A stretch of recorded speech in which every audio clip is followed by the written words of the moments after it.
તો આજે આપણે બનાવીશું મહારાષ્ટ્રના ફેમસ એવા ઠેચા વડાપાવ. ઠેચા વડાપાવ બનાવવા માટે પહેલાં આપણે ઠેચા બનાવી લઈશું. તો અહીંયા તીખા મરચાં, સિંગદાણા, લસણની કળીઓ, કોથમીર, જીરું અને મીઠું લઈ લીધું છે. તવી ગરમ થાય એટલે આપણે એના અંદર પહેલાં મરચાં નાખીશું, સિંગદાણા નાખીશું, લસણની કળીઓ નાખીશું અને થોડું તેલ નાખીશું. તેલ ગરમ થાય એટલે એમાં જીરું નાખી દઈશું અને જીરું ફૂટી જાય એટલે આપણે સરખી રીતે ચલાવીશું. આપણે ગેસની ફ્લેમ મીડિયમ રાખીશું. મીઠું નાખીને આપણે આ બધું શેકી લેવાનું છે. શેકાઈ જાય એટલે એનો કલર ચેન્જ થઈ જશે. ગેસ બંધ કરી દઈશું અને કોથમીર સુધારીને નાખી દઈશું. હવે આપણે થોડું ઠંડુ થાય એટલે આવી રીતે ખાયણીમાં ખાંડી લેવાનું છે. જો તમારી પાસે આવી પથ્થરની ખાયણી ન હોય તો તમે મિક્સર જારમાં પણ વાટી શકો છો.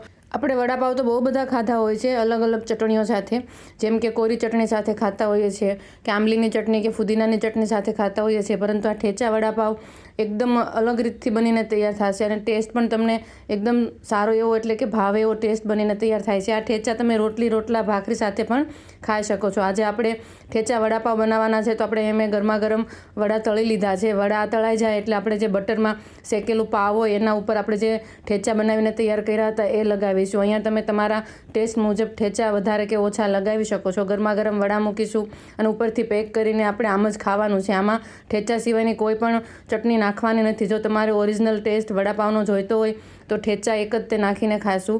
આ ઠેચા તમે પહેલેથી બનાવીને ફ્રીજમાં રાખીશો તો 8 થી 10 દિવસ સુધી ઠેચા સારા રહે છે. શિયાળાની ઠંડી હોય અને ગરમા ગરમ વડાપાવ ઠેચા સાથે હોય તો ખાવાની એક અલગ જ મજા હોય છે. તો તમે જરૂરથી એક વખત ઠેચા વડાપાવ બનાવીને ટેસ્ટ કરો.